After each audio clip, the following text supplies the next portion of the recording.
So my cutting board could definitely use a little bit of love, so today I'm going to show you guys how I deep clean and maintain my cutting board. Just 3 simple things will have our cutting board going from that to this.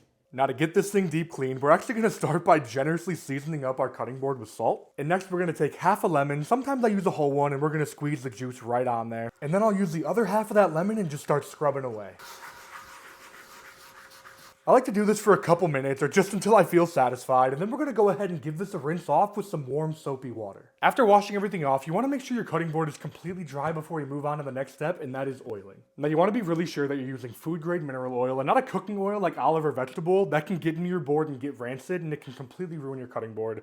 Trust me, I've made that mistake before. Make sure we go ahead and lather up every part. You can use a paper towel for this, but I like to use my hand. A paper towel is going to suck up oil, and you're going to use way more of this than you actually want to. Now we want a nice even layer all across our board, but of course the center is getting the most wear and tear, so I like to add just a little bit more to the center to help it go along. All we got to do now is put this thing up on its side, and we're going to let this sit and hang out overnight so the grain can absorb all that oil. And now as easy as that, the next day we'll have our board looking brand new and we're once again ready to cook.